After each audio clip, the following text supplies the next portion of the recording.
We really wanted, individual communities mostly wanted to go it alone.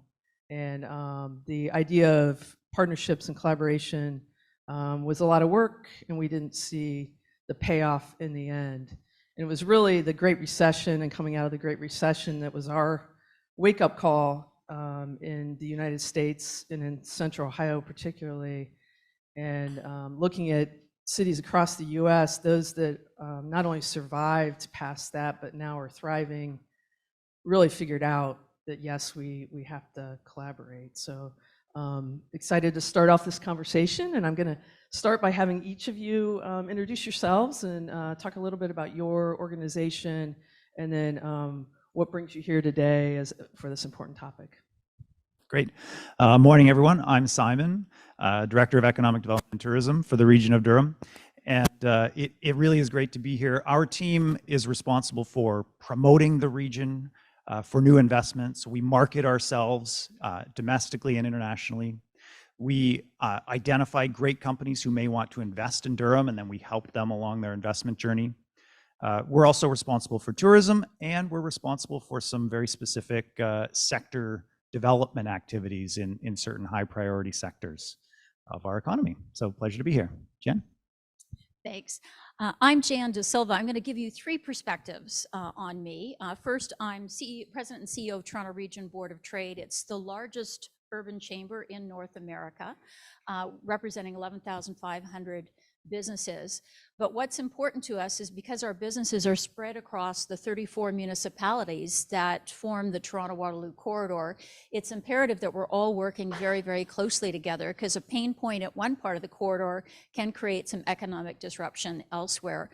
I stepped into this role from Hong Kong. I spent 15 years living in Asia, China, and Hong Kong. And I think the big strategy I learned from Asia is this focus on competitiveness, because economic prosperity leads to social prosperity. So when I came back and assumed this role 8.5 years ago, I was very seized with how do we get 34 municipalities working together so that we can solve problems together, because it's not about one city competing against another. So I'm very proud to say in 2015, we stood up the Corridor Business Council. We've got 17 chambers in the municipalities across the corridor that work very closely together on economic development, economic competitiveness. And so I'm going to pass it over to my colleague here. Thank you. Hi, everyone. My name's Fiaz. I'm the Director of Economic Development and Strategic Projects for the City of Pickering. My role with the city is not only economic development, but also strategic projects, which encompasses all major developments, residential and non-residential. Our philosophy at the City of Pickering is that residential growth helps bring employment growth, and employment growth helps bring residential growth. So we look at all aspects of growth happening across the city.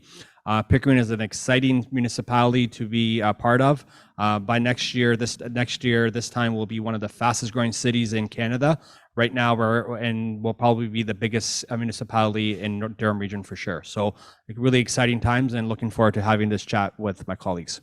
Okay, and I'll have you keep the mic maybe, and if each of you could talk a little bit about an example of successful regional collaboration and what made it successful. Sure, so thank you for the question. Collaboration comes with relationships. Our philosophy at the city, the philosophy that I talk to our departments about, is the opportunity of having solid relationships, whether it's with your municipal colleagues or regional or provincial or federal. With the region of Durham, we have an amazing working relationship with Simon and his team and other departments at the region. But when it comes to economic development, we're the one department that has to talk to every department internally and other departments externally as well. We talk to the works people, we talk to the planners, we talk to community services. We had an amazing opportunity at the City of Pickering, where we were able to open up employment lands with collaboration with the region of Durham from a servicing perspective, something that we had to think outside the box, bringing everyone into a room together and say, guys, we know the services are 5 years out, but how can we get the services there in 2.5 years? How can we work together? What external stakeholders do we need? What external parties do we need to get involved? What approvals do we need? And it was a collaboration where we got the region together, the provincial ministries together, and we were able to bring a Fortune 500 company to our 400 series highway on the 407 Innovation Corridor. It was an amazing opportunity, and I can tell you that since then, since 2017, we've opened up another 300 acres, and I'm proud to say in the past 6 months, we've actually landed 6,000 jobs within that corridor as well. So really exciting times. And the collaboration came when we talked about infrastructure. One of the least topics that is spoken about in economic development, in my opinion, but infrastructure is actually the difference maker for a lot of municipalities. Okay, well, let me just build on that, because you absolutely are the fastest growing jurisdiction in the corridor. I think what's important for us across the corridor, this area that I'm talking about, it's 25% of Canada's GDP in this one area. So we need to be paying attention to the conditions for the economy. 40% of Canada's manufacturing also takes place in this zone. So infrastructure matters, movement of goods matter, and historically that's been a part of where government planning has not been focused. We tend to spend a lot of time on people movement, transit for people, but less on goods movement corridors. And we're now at a kind of a breaking point in terms of the population growth we've had and the congestion issues that we're facing. So I would say things that we're proud of, we did a lot of work, again, with these 17 chambers across the corridor to advocate for fair integration. We've got fragmented transit networks.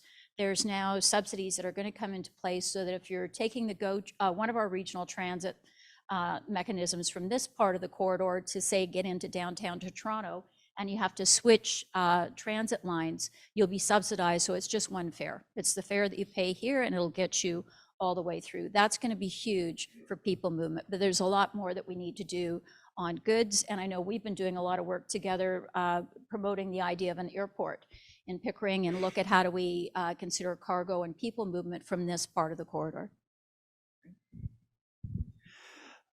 One thing that came to my mind actually is a project that's happening next week, and it's a collaboration between the Durham Economic Development Partnership. Fiaz mentioned it earlier. One project was the employment land servicing, but another project is collaborating to tell the great story of our innovation community at the Collision Conference next week. We have one booth. Jackie, who's in the back, is the project lead on it, but we have one booth, and in that single booth, we're going to have all 8 area municipalities, all of our post-secondaries, all of our innovation community partners, and members of our business community. There's a huge group of people showcasing to tell the exact same story. And I think it's one example of how a group can come together and collaborate to tell a very cohesive, meaningful story to the world of tech in this instance. And I think a great example of collaboration. Great. Some great examples there. As you think about those success stories, who was important to bring around the table? What organizations and what positions in those organizations? And then talk a little bit too about how, you talk about some of these great success stories. How long did they take? Were there points where you're like, this is never going to come to a fruition? Maybe I'll start and hand it off. So I know in Durham, many of our key partners to successful collaboration include all levels of government. So City of Pickering being one of the 8 area municipalities, the region, senior levels of government as well, the province and the feds, if there's going to be funding contributions, but also our business community through the Chambers of Commerce and Boards of Trade, Small Business Advisory Center, the innovation community, and in Durham, we have a number of innovation community members like the Spark Center, our RIC, 1855 Accelerator, and many others. So it's post-secondaries, of course. So it's a number of different people you need to bring around the same table in order to make meaningful progress on major projects. Jan? Well, Michelle, the Board of Trade was formed in 1845. So we've been It's been a while. Yeah, and we came together originally to get the port and rail system built to get goods to market and inputs to our economy here. So we're never done. It's a job that's got a lot of perpetuity around it. But in terms of who's important around the table, I think the most important thing was making sure that everyone that we're working with, the 17 chambers, all see themselves in the work that we do. We are very privileged that we were really well funded because a lot of the corporate headquarters are based in the City of Toronto. So we've got a policy shop that can do a lot of the research and the economic development analysis. But anything we produce for the Corridor Council always has a special lens, a single page that's for each of the municipalities that are part of it, so they can talk about how they fit into the whole. So that's been very, very critical. We also do a lot of work with the mayors as well as the economic development leads. You know, we're all in this together. We're all living with either the pain points or the friction points that are getting in the way of good economic development and social prosperity. So I think we just have to keep reminding ourselves that we're in it together, and that's how we're building really strong partnerships and collaboration.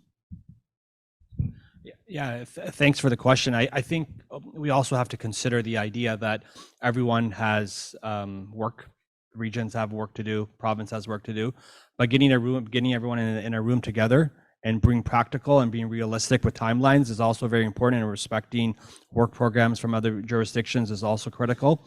But I think what's also important is to recognize the idea that, you know, we're all in this together. If something happens in other municipalities within the region, it benefits other municipalities as well. A job in Whitby also can benefit Pickering and Ajax and other parts. So a collaboration and realistic timelines is something that really comes together when you have key decision makers from those municipalities and the regions in the room together, or organizations, and you look at a practical perspective. You're not looking at it from an isolated perspective that this is only benefiting my municipality. You got to look at it from the idea that if I'm able to bring this major company to my municipality, am I able to then feed supply chain to other municipalities? A prime example in the region of Durham, you know, is General Motors. I was born and raised in this region, and I can tell you that General Motors fed a lot of families because of their supply chain and because of that ecosystem that they had built. Now we're evolving to other areas, but collaboration really comes together when you think about it from a non-selfish perspective. That whole concept of all boats rise. Yeah, exactly. Absolutely. Yeah. So what topics now are really hot that get people excited and want to come around the table and engage and collaborate? If you had to pick one or two topics right now that you're discussing. Well, as you're building the fastest growing city in the country, our problem is growth. We've had so much population growth. About 34% of Canada's newcomers annually land in our corridor. And so we had about 1 million newcomers come in last year, so 340,000. We're not getting funded to provide housing and other services for them. It's sitting on the responsibility of our municipality. So our ability to accommodate growth, I think, is the #1 issue. We've even done work looking at how Burlington, Oakville, and Kitchener-Waterloo will be impacted as your population grows, because we've got to get transit networks, we've got to get additional bypasses to highways and other routes to get people in and around to jobs. So it's a good news, bad news challenge, but it's planning for growth.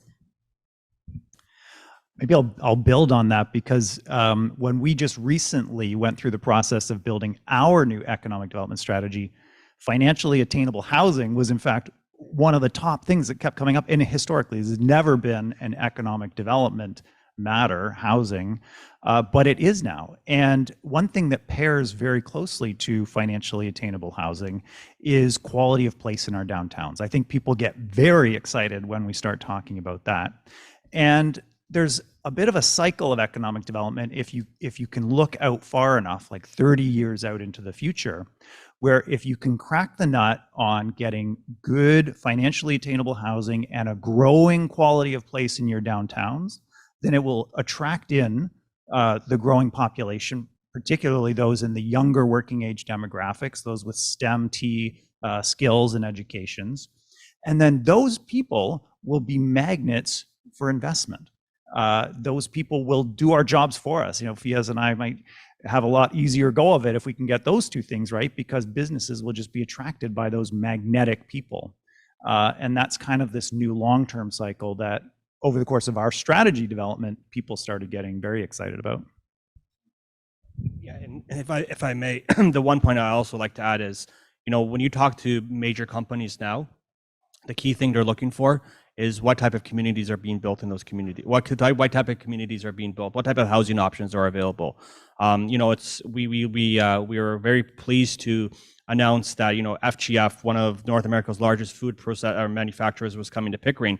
They bought 150 acres, but I can assure you that their number one priority was not the price of land. It was how many houses are being built, what is the price of the house, and where can my 5,000 people live?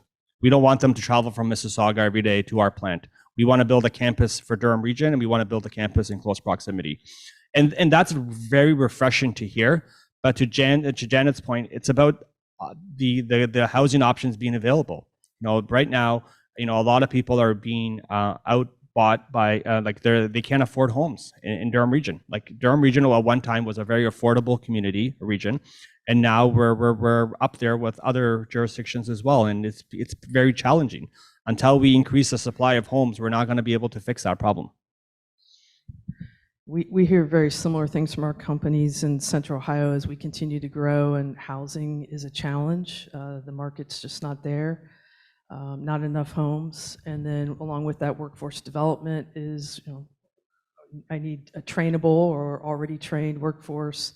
And then transportation, at least in Central Ohio, is a really big concern too, and mass transit. So I think that's probably a common theme in a lot of regions that are growing rapidly. So collaboration doesn't always go incredibly smoothly. It can be kind of challenging. Can you talk about a stall or a failure of regional collaboration? What happened? How'd you get it started back up, or what might you do differently if you could do it over again? Well, I think in the environment that we work in, sometimes political agendas can become challenging. Budget constraints can become an issue.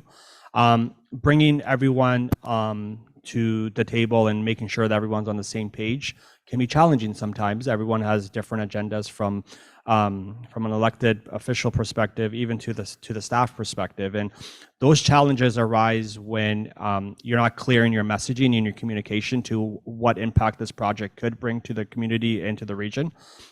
We understand that jobs in any of our lakeshore municipalities benefits the overall region, but at the end of the day, we got to make sure that as our elected officials within each community, that it's a part of their corporate strategic program as well. As it's not just about what Pickering wants, because a major decision about infrastructure happens at the regional level for Pickering, whether that's servicing or whether that's broadband. So we got to make sure that our messaging, our communications, and our relationship building across the region is very succinct with what our goals are, because we have to maintain those relationships, and so do our elected officials with other colleagues of theirs at regional council level, because when we need a major decision to be made at the regional government for infrastructure, we need their support as well. It's not just the 4 votes from Pickering; it's the other votes from the other municipalities across the region as well. And I think that's critical.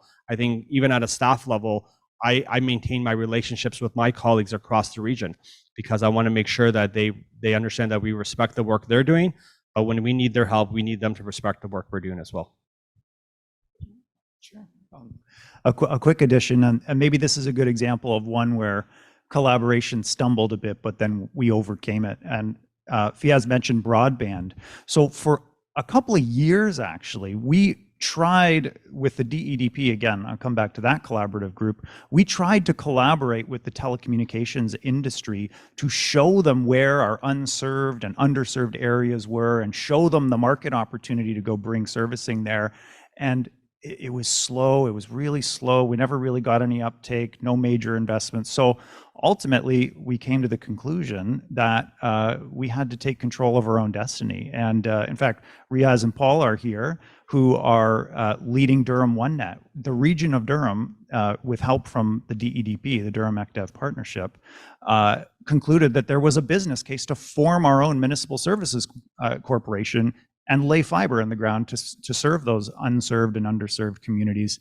And I'm sure they're very pleased to report we've got dozens of kilometers in the ground already and hundreds more in the pipe. So I think a really good example of coming together to create the right business case and the right conditions to get things done. Jan? Follow-up question on that. Providers, was there pushback from the providers, and how did your collaboration deal with that?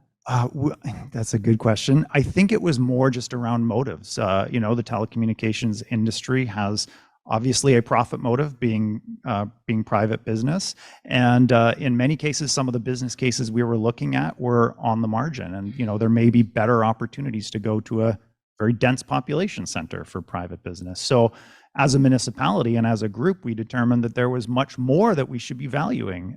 We should be valuing the ability for rural residents to send their kids virtually to school, and for agribusiness to be able to tap into fast internet to run their ag equipment and operate businesses in our rural business parks. So we put a business case together that we weren't able to put together with private business.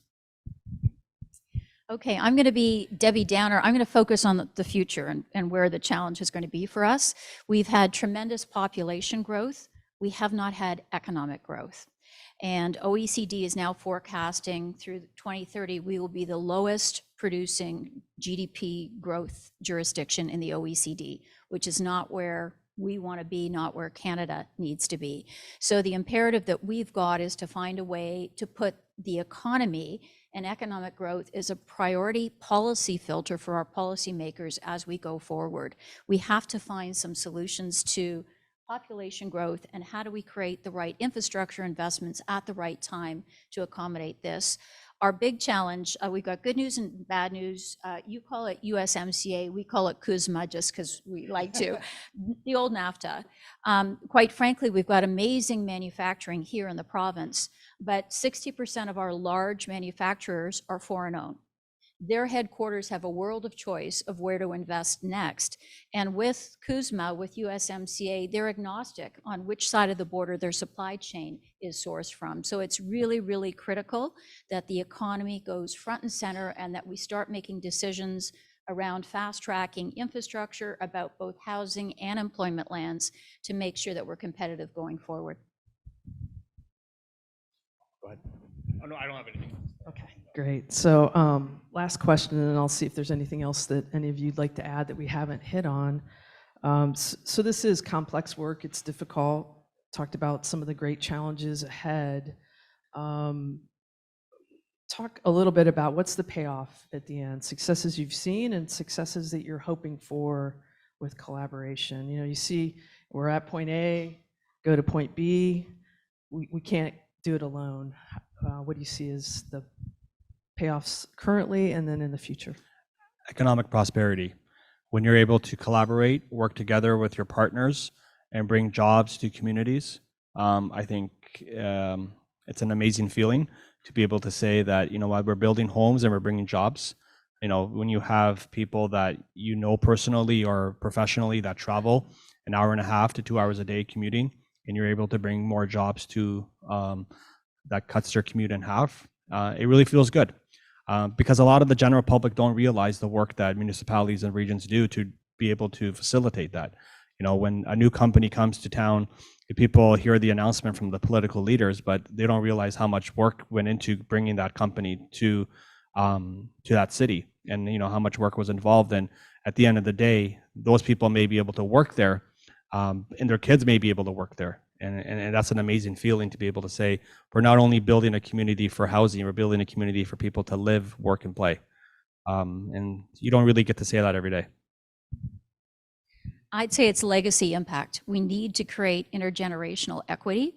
Right now, our kids don't view housing as attainable. We've got a lot of challenges accommodating newcomers.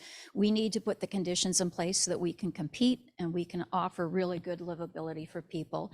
And again, what I learned from Asia, social prosperity is driven by economic prosperity, and that's the piece that we really need to lean into.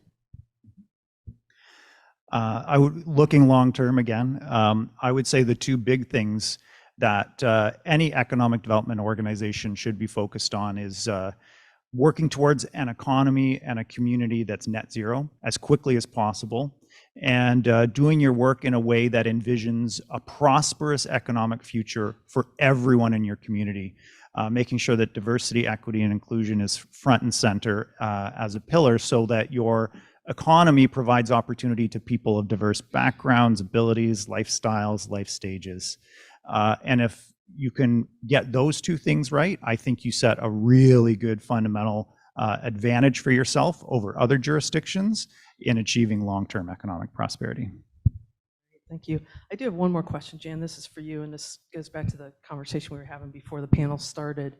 It made me think about, there's so many important regional players at the table that represent their organizations as the leader, and then someone will transition out. And the last panel, they talked a lot about trust, and so you've been in your position for a few years, built a lot of trust. People see you as a great leader and collaborator.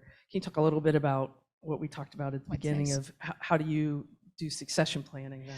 Well, it's interesting. So we announced last month that I'm going to be stepping out of my role at the end of August. I'm going to continue to be an advisor to our next CEO through to the end of the year, because we're about to set up a new 5-year strategic plan. So he and I worked together over the past year, looking at competitiveness, looking at what we want to put in place, and he's the guy that's going to deliver it over the next 5 years. But over a year ago, 15 months ago, I recruited him from our province. He was the Deputy Minister of Economic Development.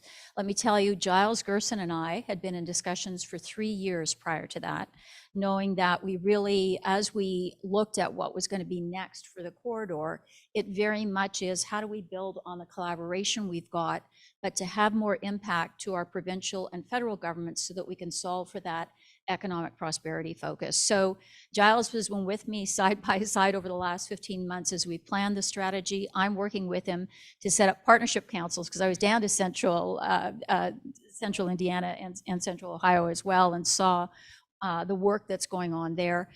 The big difference, I think, between what I see out of the US and what I see out of us, you've got the CEOs rolling up their sleeves and sitting down with government more actively. Here in Canada, we tend to allow our chambers to do the advocacy, and we want to solve that. We want to bring together some CEO partnership councils that are going to tackle the 3 key drivers to influence competitiveness. So more info than you need.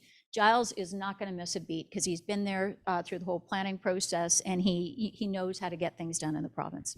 I mean, it's great vision for you to think about what are you going to leave and who are you bringing into that position that's going to, so they don't miss a beat and continue to build that trust. So anything I haven't hit on that you're just dying to talk about before we turn it over for questions? Okay. Any questions from the audience? I know we're between you and a really good lunch. Thank you. So I'm Bill Hutchison. We've been doing this for quite a while, and there's one story I thought I should mention. Maybe we can learn from it. It was 1993 when we created Smart Toronto, the first version of it. John Young was very much part of that as well. I don't know if you want to put any ownership on that one, John. He says no. Anyway, we got a great thing going, and the reason it was done was others were saying, the problem with Toronto is there a stovepipe economy, because nobody collaborates in Toronto. And I thought, geez, we got to solve this one. I own a house in Toronto. We need to learn to collaborate. So we created one of the first smart cities. We really got it going well. And but then the mayors of the regions started to mumble a bit and say, what the heck's going on in Toronto? So they demanded a presentation as to what was going on. So all the mayors, there were about 17 or so back then, and the same point that Jan raised, this collaboration was an issue. So anyway, they want Hutchison to give a presentation on what this Smart Toronto thing is. So I said, sure. So I had all my Duquesne projectors and sheets and all the things you do for a presentation back then. And they all came. The late Mayor Hazel McCallion was sitting right beside me. And so I thought, what a nice presentation. I just put on any questions. Well, Mayor McCallion, late Mayor McCallion, as we all know from Mississauga, put up her hand pretty slowly. She was pretty old even then. And said, Mr. Hutchison, it's not a question, it's just a sort of a comment. Yes, Madam Mayor. Well, you're an engineer. That's right, isn't it? I said, yes. Well, obviously, because you don't know English very well, and because smart and Toronto don't work together. There's no such thing, she said. All I could say by way of response was, well, Mayor McCallion, smart Mississauga doesn't really roll off the tongue, but if we can, if we can think of a new idea, we'll try it. So this issue of collaboration has been going on for more than 30 years and a long time, even when the railways and things were going. So if we're really going to make it happen, we really have to make a lot of changes. And it's great, Jan, that you're going to be carrying on providing advisory work. And so I just thought I'd throw a little humor into it. And Mayor McCallion, every time I would see her for about, every 4 years or so.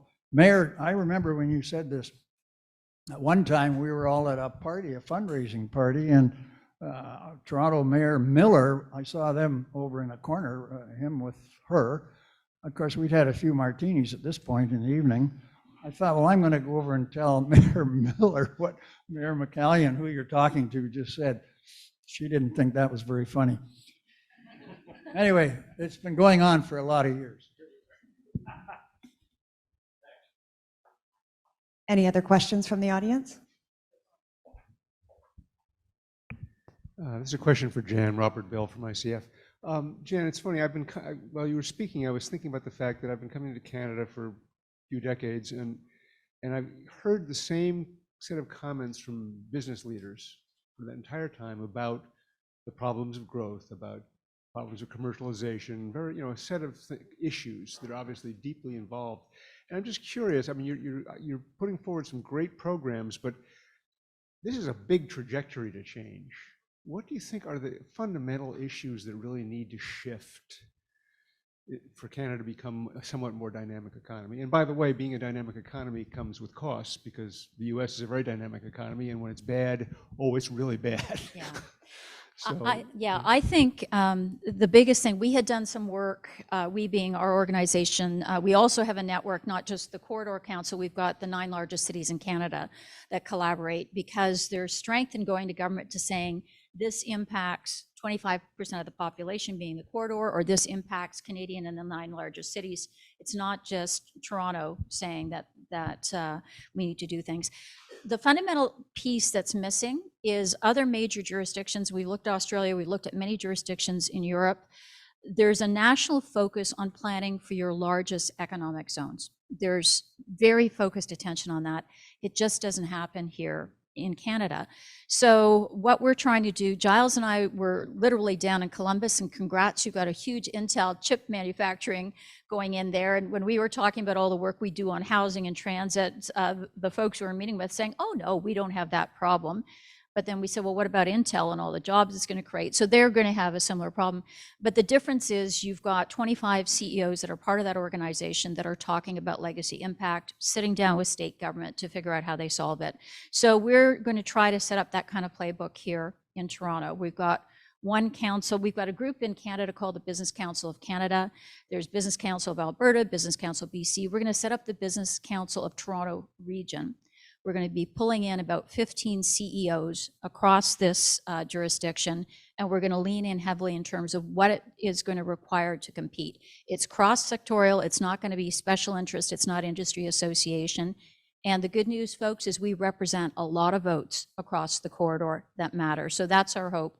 If we can get the employers that are representing workers and get government to the table, we've got to get movement on this.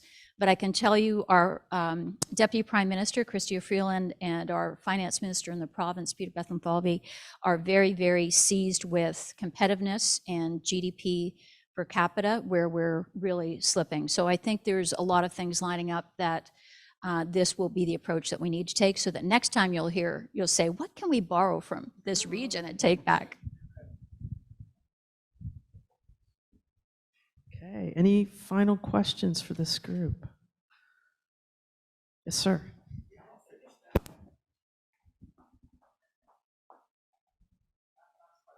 Yeah, I guess I wanted to start at the what you might call meta level. Like, first of all, why growth? You've answered that. GDP, per capita income. But then if you think about, we've been on this journey for a century, and we each keep coming up against the same problem over and over and over. I'm curious about how each one of you are starting to shift the design objective from GDP growth to what intelligence really means, which is comprehensive growth. That quality of life, environmental health. I mean, this is the role of government, is to set the guardrails and the target for private business. So yes, you want the large corporate player to come in and get 5,000 jobs there, but how are you guiding that corporation's design objectives for quality of life and environmental health? I'll take a quick shot at a response. So I mentioned this earlier, but we have a new ECDEV strategy for Durham Region, and our core measurable for success is resident prosperity. That's at the core of our strategy, and we're going to measure that through median household income, and we're also going to track it over time. So another measure of success that we're going to be tracking in our strategy is resident education attainment and skill attainment as compared to peers and across the province. So really bringing our strategy back to the people as opposed to the GDP or the economy, because ultimately, I think the role of any economic development organization in the long run is to benefit local residents. Let me just build on what Simon said. There's a part of the corridor up around Pearson Airport. It straddles 4 municipalities, provincial and federal land. It's the second biggest employment district in the country. It's the Pearson Logistics Zone. We've got the airport, we've got life sciences, we've got manufacturing, automotive manufacturing there. We've got logistics, warehousing. Because it straddles 4 municipalities, provincial and federal land, there is no integrated transit network. You've got 400,000 workers daily that have to be in private vehicles to get in and out. So imagine the congestion impact there. So we've pulled together a working group, and we've talked to all 4 mayors. It's Toronto, Vaughan, Brampton, Mississauga, and they all know about the problem, but they all think some other level of government is working to fix it, which is not the case. So what we've done is we brought the large employers together. We are triangulating where their workers live, and we're setting up shuttle buses now, shuttle systems to get them in and out, because it's going to take decades to get proper transit built.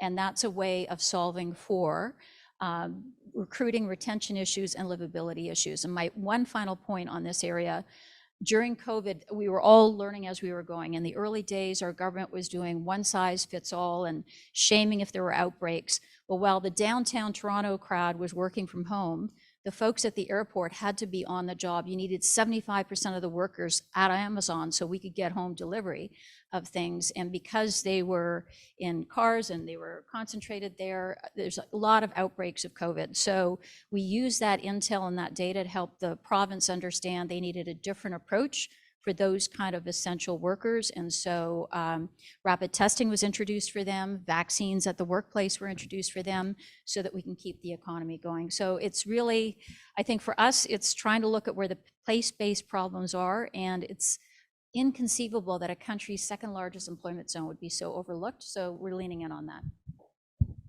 And I would just like to add on to what Simon and Janet were saying, as well as traditional economic development, traditional city planning administration didn't really look at residential growth and where they were going and how that impacted employment growth, but now we are, and a lot of municipalities are, and that's huge because residential growth impacts transit, and impacts community living, and impacts employment, and impacts labor force from an employment perspective, and also it also impacts transit as well. So those are the key factors that we're all looking at now. I can't speak for other municipalities, but there are top priorities in Pickering, and we're working in collaboration with the region as well, and our major stakeholders like the boards of trades across the GTA as well. It's very important. It's not just about Pickering. It's about picking up the phone and calling other municipalities who have done it right to say, how did you do it, and what type of engagement did you have with your community? Community engagement has become a very big deal in the last 10 years for the public sector. So when our elected officials want to see something, they want to see public engagement as top priority, and we want to make sure that they realize that residential growth goes hand in hand with employment growth. You can't get one or the other. Okay. Well, thank you to all the panelists for your great insights and examples, and we'll close this up now. And I think next is lunch, correct?